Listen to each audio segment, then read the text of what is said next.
40대 중반의 나이지만 이제껏 인생을 살아오면서 제가 말랐던 적은 태어날 때 빼고는 한 번도 없었던 것 같아요. 제 기억 속에서 저희 모습은 늘 어려서부터 살찌고 뚱뚱한 여자아이였거든요. 매번 뚱뚱하다고 놀림을 받기 일쑤였죠. 그런 제가 사춘기를 보내고 성인이 되었지만 늘 언제나 전 뚱뚱한 여자로 낙인이 찍혔답니다. 그래서 그런가 언제나 제 자신에 대해 위축되어 있었어요. 나 같은 여자를 좋아하는 남자는 더더욱 없었고 늘 언제나 놀림감에 불과한 여자였으니까요. 그러다 보니 매번 그런 스트레스를 먹는 걸로 풀었고 급기야 몸무게가 100kg이 넘는 걸 20년 넘게 유지하고 있는 중이랍니다.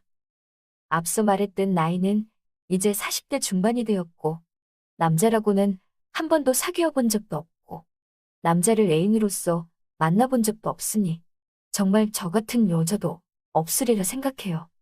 왠지 내가 결혼을 하고 누군가를 사귄다는 건 나와 거리가 먼 다른 여자들의 이야기라고만 여겨졌지. 저에게는 해당이 안 되는 얘기로만 생각했거든요.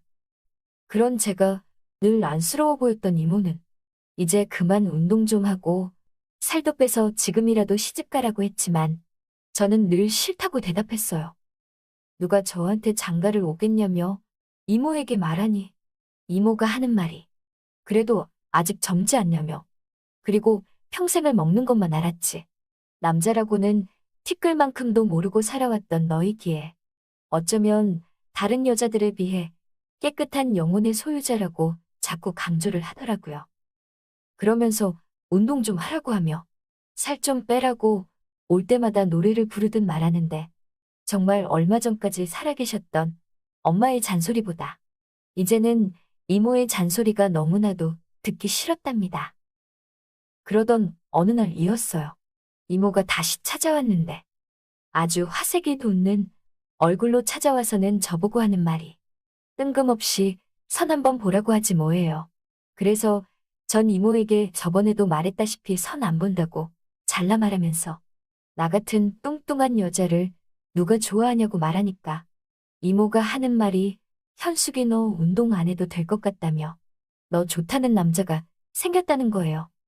그래서 그 말에 귀가 솔깃해져서 그게 사실이냐고 말하니까 정말이라며 정말 살다 보니 별일도 다 있다며 아무리 취향이 다르다고는 하지만 현숙이 너처럼 뚱뚱한 여자를 좋아하는 남자가 있을 줄은 몰랐대요. 그래서 전 그 남자가 대체 누구냐고 물어보니 이모가 갑자기 막 망설이는 거예요. 저는 그래서 이모 왜 그러냐며 그 남자가 대체 누군데 그러냐면서 궁금하다고 막 보채니까 이모가 저보고 하는 말이 시장에서 과일 파는 아저씨 알지 않냐고 하길래 저는 설마 하는 마음에 안다며 그 과일 가게 아저씨 아들이냐고 말하니 그게 아니라 그 아저씨 당사자라고 말하지 뭐예요. 과일 가게 아저씨라면 저랑 나이 차이가 무려 15살 넘게는 차이가 나 보이던데 너무나 황당했어요. 그래서 전 이모에게 화내며 아무리 내가 뚱뚱해서 인기가 없다고는 하지만 내가 왜 그런 가늘근 아저씨를 만나야 되냐고 말하니까 이모도 화를 내면서 너가 정말 너 자신을 사랑하는 게 맞냐면서 매번 운동 좀 하고 살 좀 빼라고 말한 지도 벌써 3년이나 흘렀다며 그 시간이면 너희 엄마 하늘나라의 간세월과도 같다며 너희 엄마가 지병으로 고생하다 남편 없이 힘들게 세상을 떠났으면 너라도 이제는 결혼해서 잘 살아야 되지 않겠냐고 하더라고요. 그러면서 너희 엄마가 죽을 때 유언으로 너 하나 꼭 좋은 사람 만나서 시집 보내라고 했는데 그 약속을 아직도 못 지키고 있는 이모 마음은 어쩌겠냐고 했답니다. 하지만 그래도 갑자기 시집을 가고 그것도 모자라 시장통에 과일 파는 과일 가게 아저씨에게 시집을 가라니. 게다가 나이 차이는 무려 15살이나 차이가 나는 걸로 알고 있거든요. 저는 이모에게 그 아저씨 나이가 몇이냐고 자세히 물어보니 이모가 하는 말이 저보다 딱 15살 많다고 하더라고요. 어쩐지 딱 그래 보였어요. 제가 올해로 45살이니까. 그럼 그 사람은 내일이면 환갑인 딱 60세였답니다. 저는 이모에게 그 사람은 재혼이냐고 말하니까 그렇다며 오래전에 마누라가 지병으로 죽고 아들 하나 있는 거 얼마 전에 장가 보내고 혼자 산다고 하더라고요. 그래서 전 그럼 아들 있으면 아들이 아버지 모시고 살면 되는 거 아니냐고 하니까 요즘 애들이 어디 그러냐며 아들도 결혼해서 따로 산다고 했답니다. 일단 알았다고 하고 이모는 돌려보냈어요. 그리고 그날 저녁 곰곰이 생각해봤는데 늘 과일을 사러 갈 때면 언제나 환하게 웃어주는 아저씨의 모습이 생각이 나는 거예요. 그런데 나이는 있지만 왠지 모르게 나쁜 이미지는 아니었기에 저는 다음날 이모에게 그 아저씨 정식으로 만나보고 싶다고 말을 했죠. 그리하여 약속을 잡고서 과일 가게 아저씨랑 맞선을 보게 되었는데 가끔씩 시장에서 보던 후줄근한 옷이 아닌 양복으로 말끔하게 빼입고 왔더라고요. 그 모습을 보니 살짝 호감이 가긴 했어요. 그러면서 낯설은 건지 웃으면서 말을 하기 시작했는데 인상은 역시나 서글서글하니 정말 푸근한 느낌이 들었답니다. 제가 아빠 없이 자라서 그런지 몰라도 왠지 아빠 같은 느낌이 들면서 편안함이 감도는 느낌이 드는 게 나쁘지 않았어요. 그러다 보니 저도 모르게 그 아저씨에게 조금씩 빠져들게 되었답니다. 급기야 우리는 서로 사랑하게 되었고 결혼을 약속하게 되었어요. 결혼식은 성대하게 치러진 게 아니고 그냥 가까운 친인척만 부르고 조용하게 치르게 되었죠. 그리고 이제 첫날 밤을 함께 보내야 되는데 왜 이렇게 민망하던지. 아직 이 아저씨랑 손밖에 안 잡아봤는데 같이 첫날 밤을 보낸다는 게 저 역시도 너무나 민망했어요. 그리고 한 번도 남자라고는 일절 못 만나본 저로서 이런 걸 어떻게 해야 하는지도 몰랐으니까요. 그런 제 마음을 알았는지 긴장한 제게 와인을 건넸고 남편이 된 과일 가게 아저씨와 와인을 마시다 보니 금세 취하더라고요. 급기야 우리는 함께 밤을 보냈답니다. 그렇게 첫날 밤은 지나갔어요. 그리고 다음 날이 되어서 저는 더욱더 이 아저씨가 좋아졌어요. 이런 게 바로 사랑이란 거구나 하는 걸 느꼈고 이래서 남자랑 여자랑 함께 사는 거구나 하는 걸 알게 되었죠. 저는 바로 그냥 여보라고 불렀어요. 그러자 아저씨가 잠시 놀래나 싶더니 저보고 이내 바로 임자라고 부르지 뭐예요. 저는 그게 뭐냐며 임자라고 부르면 너무 들어 보이니까 그냥 자기라고 불러달라고 했죠. 그랬더니 아저씨가 저보고 뚱작이라고 부르더라고요. 한마디로 제가 뚱뚱하다 이거죠. 그렇지만 아저씨는 저를 정말 사랑해줬어요. 저도 아저씨를 사랑하게 되었고요. 자세히 보니 우리 아저씨 이 나이 이때껏 힘들게 과일 장사를 해서 그런지 저와는 다르게 빼빼 마른 게 정말 군살 하나 없었거든요. 사실 제가 뚱뚱해서 그런지 마른 모습이 좋긴 했지만 너무나 안쓰럽게 느껴졌어요.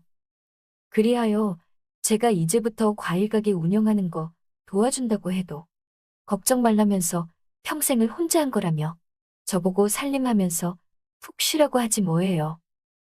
그래서 하는 수 없이 집에서 쉬면서 무료함에 TV를 켰는데 다이어트에 대해 나오더라고요. 예전 같으면 다이어트고 뭐고 관심도 없었는데 이제 나도 결혼도 했겠다. 늙은 남자지만 남편도 생겼겠다. 좀 더 예쁘게 보이고 싶어서 다이어트를 결심했죠. 그래서 운동을 시작하고 식단 조절에 들어갔는데 글쎄 남편이 제가 다이어트를 하는 걸 보고 탐탁치 않아 하더라고요. 어느 날 몸무게를 재보니까 벌써 3kg이 훌쩍 빠진 것 같아. 난 기쁜 마음에 남편에게 이것 좀 보라며 살이 빠졌다고 말하네. 남편이 한 번도 보여준 적 없었던 환한 표정으로 제게 다이어트는 대체 못하러 하냐며 화를 내더라고요. 그래서 전 다이어트 하면 나도 좋고 당신도 좋은 거 아니냐고 말하니까 아니라면서 내가 당신 날씬한 거 원해서 결혼한 줄 아냐면서. 당신의 펑퍼지만 살집이 좋아서 결혼한 건데 다이어트 해버리면 그게 다 날아가는 게 아니냐며 막 화를 내면서 말을 하더라고요. 그 말을 들으니 정말 고민이 됐어요. 다시 그냥 살을 찌워야 되나? 다이어트는 평생 하지 말아야 하나? 고민이 되었죠. 그러고 보니 남편이 내가 다이어트 한다고 하는 순간부터 살이 조금씩 빠지는 걸 보고는 잠자리에서도 절 멀리하는 걸 느끼게 되었답니다. 안 되겠다 싶어서 다이어트고 나발이고 다시 폭식하여 야식까지 챙겨 먹고 살을 찌웠더니 남편이 그런 저를 보고서 너무나 아름답다며 지금처럼 쭉 이렇게 유지하라고 하더라고요. 그러니까 이 남자는 저처럼 뚱뚱한 여자를 좋아하는 거였어요. 뭐 어쩌겠어요. 저도 빼빼 마른 이 남자가 좋은데. 남편이 그렇게 하라면 그렇게 해야죠 뭐.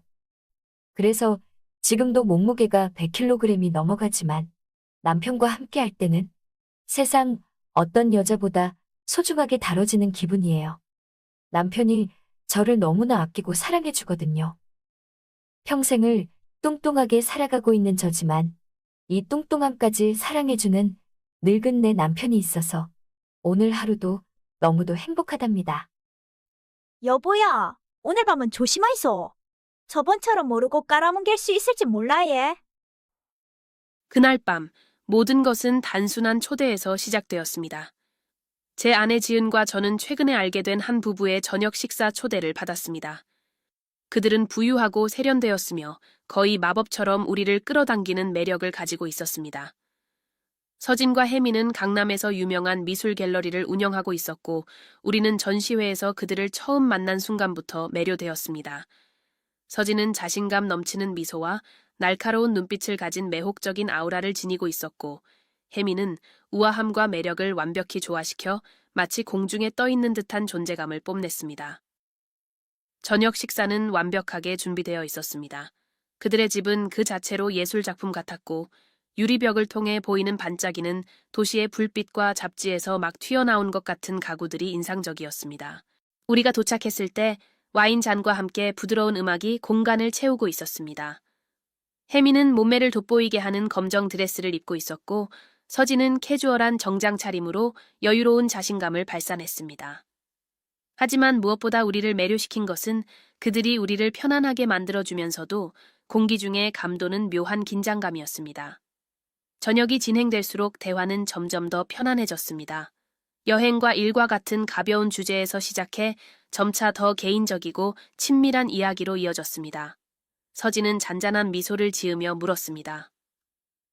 혹시 여러분은 일상에서 벗어나게 해주는 뭔가를 스스로에게 허락해 본 적 있으신가요? 부부로서 서로를 바라보는 방식을 완전히 바꿔주는 그런 경험 말이에요. 지은과 나는 눈길을 주고받았고 순간적으로 무슨 말을 해야 할지 몰랐습니다. 예상치 못한 질문이었지만 그의 목소리와 우리를 바라보는 그의 눈빛에는 묘한 호기심과 경계심을 허물게 하는 힘이 있었습니다. 혜민이 와인을 한 모금 마시며 이어 말했습니다. 우리는 배신이나 파괴적인 걸 말하는 게 아니에요. 신뢰와 공유된 욕망, 그리고 여러분의 관계를 더욱 강하게 만들어주는 그런 경험을 말하는 거죠. 지은이 내 옆에서 조금 불안해하는 것이 느껴졌지만 그녀는 혜민에게서 눈을 떼지 않았습니다. 그 순간은 시간이 멈춘 것처럼 느껴졌고 우리 네 사람 사이의 역동이 변하고 있다는 것을 깨달았습니다. 디저트가 나왔을 때 서진은 자연스럽게 제안을 했습니다. 이번 주말에 우리 해변가 별장에 함께 가보는 건 어때요? 어떤 의무도, 기대도 없이요. 그냥 즐기는 거죠. 새로운 것을 탐구하고 싶다면 우리가 안내해 드릴게요. 그렇지 않다면 그냥 편안히 쉬다 오시면 돼요. 지은이 테이블 아래에서 내 손을 꼭 잡았고 나는 그녀가 그 제안을 진지하게 고려하고 있다는 것을 바로 알 수 있었습니다. 놀라웠던 것은 내가 그녀를 바라볼 때 내가 역시 같은 마음이라는 것을 깨달았다는 점이었습니다. 일주일 후 우리는 서진과 혜민의 해변가 별장으로 향하는 길에 올랐습니다. 그곳은 고요한 해안가에 자리 잡고 있는 은둔 같은 장소였습니다. 차 안에서 우리는 많은 대화를 나누지 않았지만 모두 각자의 생각에 잠겨 있었습니다. 도착했을 때 우리는 바닷바람과 꿈처럼 아름다운 풍경에 맞이되었습니다. 그들의 집은 현대적이고 커다란 창문을 통해 바다가 한눈에 들어오는 놀라운 뷰를 자랑했습니다. 해미는 바람에 부드럽게 흔들리는 흰 드레스를 입고 따뜻한 미소로 우리를 맞이했습니다. 서진은 맨발의 편안한 모습으로 햇빛 아래 더욱 매력적으로 보였습니다. 우리가 짐을 정리한 후 우리는 테라스로 나가 과일, 치즈, 와인으로 차려진 테이블로 향했습니다. 대화는 가볍게 시작되었지만 곧 감도는 묘한 긴장감이 다시 공기 중에 퍼지기 시작했습니다. 여기서는 강요되는 건 아무것도 없어요. 서진이 우리를 똑바로 바라보며 말했습니다. 무슨 일이 일어나든 모든 것이 모두의 동의해 이루어질 거예요. 이곳은 여러분이 어떤 것도 판단받지 않고 탐구할 수 있는 공간이니까요. 나는 고개를 끄덕였고 지은은 침묵을 유지했지만 그녀의 눈빛에는 호기심과 욕망이 담겨 있었습니다. 그녀의 눈빛은 마치 무언가가 깨어난 것 같았습니다. 민호, 이게 다소 평범하지 않게 들릴 수 있다는 건 알아요. 하지만 바로 그 점이 이 모든 걸 특별하게 만드는 이유죠. 이것은 두려움이나 죄책감 없이 여러분이 느끼는 것을 더 깊이 이해할 수 있는 기회예요. 때로는 사랑하는 사람을 새로운 시각에서 볼 때만 그런 이해가 가능하죠. 그는 와인 한 모금을 들이키고 지은을 바라보며 말을 이었습니다. 그녀를 보세요. 정말 아름답지 않나요? 나는 그녀를 바라보았고 처음으로 무언가 달라진 것을 깨달았습니다. 마치 그녀가 새로운 에너지로 채워진 것처럼 보였고 오랫동안 보지 못했던 빛이 그녀의 얼굴을 밝히고 있었습니다. 혜민이 그녀의 팔을 가볍게 스치자 지은은 약간 몸을 떨었지만 물러서지 않았습니다. 방 안의 공기는 무거워졌고 나는 우리가 지금까지 한 번도 상상조차 해보지 못한 경계를 넘으려 하고 있음을 느꼈습니다. 경험해보고 싶으신가요? 혜민이 물었습니다. 그녀의 목소리는 낮았지만 또렷했습니다. 그녀는 지은을 그리고 나를 차례로 바라보며 대답을 기다렸습니다. 나는 즉시 말을 할 수 없었지만 내가 대답하기도 전에 지은이 부드럽고 결연한 미소를 지으며 말했습니다. 네. 그녀는 거의 속삭이듯 대답했습니다. 혜미는 지은에게 더 가까이 다가갔고 그들의 얼굴은 거의 맞닿을 정도로 가까워졌습니다. 그들의 입술이 마침내 맞닿았을 때 세상이 한순간 멈춘 것 같았습니다. 내 심장은 빠르게 뛰었지만 질투심에서 오는 것이 아니었습니다. 그것은 전혀 다른 무엇이었고 나는 그것을 설명할 수 없었지만 완전히 사로잡혔습니다. 내 옆에 있던 서진은 내 어깨에 손을 얹으며 나를 현실로 돌아오게 했습니다. 괜찮아요? 그가 물었고 나는 그저 고개를 끄덕였습니다. 괜찮았습니다. 그 이상이었습니다. 나는 매료되었고 그는 미소를 지으며 자리에서 일어나 지은과 혜민에게 다가갔습니다. 그들은 이제 서로에게 완전히 몰두해 있었습니다. 서진은 그들 옆에 앉아 나를 바라보며 내가 무언가를 하기를 기다리는 듯했습니다. 나는 자리에서 일어나 와인잔을 손에 들고 천천히 그들에게 다가갔습니다. 내 시선은 지은과 마주쳤고 그 순간 그녀가 완전히 편안하고 모든 것을 받아들이고 있다는 것을 알 수 있었습니다. 마치 모든 망설임이 사라지고 그녀가 이것이 우리가 필요로 하는 경험임을 알고 있는 듯했습니다. 내가 그녀의 어깨에 손을 얹자 그녀는 나를 바라보며 미소 지으며 나를 더 가까이 끌어당겼습니다. 혜민의 손길이 내 손에 닿는 것이 다음 단계였습니다. 그녀는 처음 만난 날부터 나를 매료시킨 그 강렬한 눈빛으로 나를 바라보았고 나는 그저 흐름에 몸을 맡겼습니다. 서진은 그동안 여유로운 자세로 모든 것을 지켜보며 그 눈빛에는 설명하기 어려운 에너지가 빛나고 있었습니다. 그는 지은에게 가까이 다가갔고 그 이후의 밤은 감각과 접촉, 그리고 마치 춤처럼 자연스럽게 이어지는 순간들로 가득했습니다. 우리 네 사람 사이의 연결은 단순한 육체적 욕망을 넘어서는 것이었습니다. 욕망은 분명 존재했지만 그것은 모든 몸짓과 시선 속에 스며들어 있었고 우리가 친밀함, 사랑, 그리고 신뢰에 대해 알고 있다고 믿었던 모든 것을 새롭게 바라보게 만들었습니다. 서진이 지은을 다정하면서도 강렬하게 만지는 방식은 내가 한 번도 본 적 없는 모습이었고 동시에 나는 혜민과 전에 없던 친밀함을 느꼈습니다. 마치 우리의 몸과 영혼이 설명할 수 없는 방식으로 하나가 된 것 같았습니다. 시간은 순식간에 지나갔습니다. 우리가 마침내 숨을 고르기 위해 멈췄을 때는 이미 새벽이었습니다. 우리는 거실에 누워 있었고 벽난로의 불은 거의 꺼져가고 있었습니다. 모두가 침묵 속에 있었지만 우리가 공유했던 연결이 모든 것을 대신 말해주고 있었습니다. 지은은 내 옆에 누워 손을 내 손과 맞잡고 있었고 그녀의 미소는 내가 알아야 할 모든 것을 말해주었습니다. 그녀는 행복했습니다. 나도 그랬습니다. 마침내 침실로 향할 때 혜민과 서진은 우리 방 앞까지 함께 갔습니다. 혜민은 지은에게 부드럽고 오래 지속되는 키스를 한 후 내가 들을 수 없는 무언가를 그녀의 귀에 속삭였습니다. 서진은 내 손을 꽉 잡으며 마치 내가 무엇을 느끼고 있는지 정확히 알고 있다는 듯한 제스처를 보였습니다. 문이 닫히고 우리는 단둘이 남았습니다. 지은과 나는 잠시 서로를 바라보다가 그녀가 나에게 다가와 팔을 내 목에 감았습니다. 믿어줘서 고마워요. 그녀가 말했고 나는 그녀의 말에 가슴이 따뜻해지는 것을 느꼈습니다. 이건 내가 상상했던 것 이상이었어요. 나는 아무 말도 하지 않고 그녀에게 키스했습니다. 말이 필요하지 않았습니다. 그날 밤 우리가 경험한 것은 우리 몸과 기억 속에 새겨졌고 나는 그것이 절대 잊히지 않을 것임을 알았습니다. 지은은 혜민에게 완전히 매료된 듯 보였습니다. 그녀의 말투, 부드러운 몸짓, 그리고 눈을 똑바로 바라보는 방식은 남아있던 모든 장벽을 허물어뜨리는 것 같았습니다. 내 심장은 빠르게 뛰었고 앞으로 무슨 일이 벌어질지에 대한 기대감과 우리가 어떻게 이곳까지 오게 되었는지에 대한 궁금증 사이에서 갈팡질팡하고 있었습니다. 서진은 소파에 편안히 앉아 내게 다가와 조용하지만 어딘가 숨겨진 의도가 담긴 목소리로 말하기 시작했습니다. 민호, 이건 다소 평범하지 않게 들릴 수 있어요. 하지만 그것이야말로 이 모든 것을 특별하게 만드는 이유죠. 두려움이나 죄책감 없이 여러분이 느끼는 것을 더 깊이 이해할 수 있는 기회예요. 그리고 때로는 사랑하는 사람을 새로운 시각에서 볼 때만 그런 이해가 가능해지죠. 그는 와인 한 모금을 들이키며 지은을 바라보았습니다. 그녀를 보세요. 정말 아름답지 않나요? 나는 그녀를 바라보았고 처음으로 뭔가 달라진 것을 느꼈습니다. 마치 그녀가 새로운 에너지로 채워진 것처럼 보였고 오랫동안 보지 못했던 빛이 그녀의 얼굴을 밝히고 있었습니다. 혜민이 그녀의 팔을 가볍게 스치자 지은은 약간 몸을 떨었지만 물러서지 않았습니다. 방 안의 공기는 무겁고 긴장감이 감돌고 있었으며 우리는 이제껏 상상조차 해보지 못했던 경계를 넘으려 하고 있음을 알았습니다. 경험해보고 싶으신가요? 혜민이 낮고 또렷한 목소리로 물었습니다.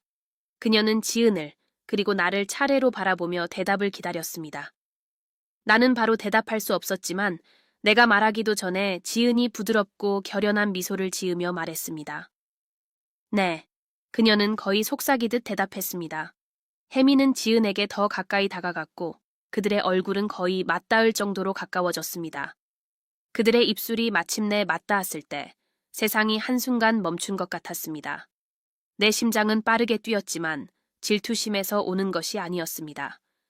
그것은 전혀 다른 무엇이었고 나는 그것을 설명할 수 없었지만 완전히 사로잡혔습니다. 내 옆에 있던 서진은 내 어깨에 손을 얹으며 나를 현실로 돌아오게 했습니다. 괜찮아요? 그가 물었고 나는 그저 고개를 끄덕였습니다. 괜찮았습니다. 그 이상이었습니다. 나는 매료되었고 그는 미소를 지으며 자리에서 일어나 지은과 혜민에게 다가갔습니다. 그들은 이제 서로에게 완전히 몰두해 있었습니다. 서진은 그들 옆에 앉아 나를 바라보며 내가 무언가를 하기를 기다리는 듯 했습니다. 나는 자리에서 일어나 와인잔을 손에 들고 천천히 그들에게 다가갔습니다. 내 시선은 지은과 마주쳤고 그 순간 그녀가 완전히 편안하고 모든 것을 받아들이고 있다는 것을 알 수 있었습니다. 마치 모든 망설임이 사라지고 그녀가 이것이 우리가 필요로 하는 경험임을 알고 있는 듯 했습니다. 내가 그녀의 어깨에 손을 얹자 그녀는 나를 바라보며 미소 지으며 나를 더 가까이 끌어당겼습니다. 혜민의 손길이 내 손에 닿는 것이 다음 단계였습니다. 그녀는 처음 만난 날부터 나를 매료시킨 그 강렬한 눈빛으로 나를 바라보았고 나는 그저 흐름에 몸을 맡겼습니다. 서진은 그동안 여유로운 자세로 모든 것을 지켜보며 그 눈빛에는 설명하기 어려운 에너지가 빛나고 있었습니다. 그는 지은에게 가까이 다가갔고 그 이후의 밤은 감각과 접촉, 그리고 마치 춤처럼 자연스럽게 이어지는 순간들로 가득했습니다. 우리 네 사람 사이의 연결은 단순한 육체적 욕망을 넘어서는 것이었습니다. 욕망은 분명 존재했지만 그것은 모든 몸짓과 시선 속에 스며들어 있었고 우리가 친밀함, 사랑, 그리고 신뢰에 대해 알고 있다고 믿었던 모든 것을 새롭게 바라보게 만들었습니다. 서진이 지은을 다정하면서도 강렬하게 만지는 방식은 내가 한 번도 본 적 없는 모습이었고 동시에 나는 혜민과 전에 없던 친밀함을 느꼈습니다. 마치 우리의 몸과 영혼이 설명할 수 없는 방식으로 하나가 된 것 같았습니다. 시간은 마치 몇 분처럼 흘러갔습니다. 마침내 숨을 고르기 위해 멈췄을 때는 이미 새벽이었습니다. 우리는 거실에 누워 있었고 벽난로의 불은 거의 꺼져가고 있었습니다. 모두가 침묵 속에 있었지만 우리가 공유했던 연결이 모든 것을 대신 말해주고 있었습니다. 지은은 내 옆에 누워 손을 내 손과 맞잡고 있었고 그녀의 미소는 내가 알아야 할 모든 것을 말해주었습니다. 그녀는 행복했습니다. 나도 그랬습니다.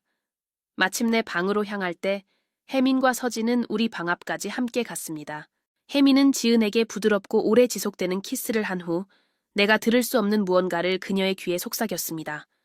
서진은 내 손을 단단히 잡으며 마치 내가 무엇을 느끼고 있는지 정확히 알고 있다는 듯한 제스처를 보였습니다. 문이 닫히고 우리는 단둘이 남았습니다. 지은과 나는 잠시 서로를 바라보다가 그녀가 나에게 다가와 팔을 내 목에 감았습니다. 믿어줘서 고마워요, 그녀가 말했고 나는 그녀의 말에 가슴이 따뜻해지는 것을 느꼈습니다. 이건 내가 상상했던 것 이상이었어요. 나는 아무 말도 하지 않고 그녀에게 키스했습니다. 말이 필요하지 않았습니다. 그날 밤 우리가 경험한 것은 우리 몸과 기억 속에 새겨졌고 나는 그것이 절대 잊히지 않을 것임을 알았습니다.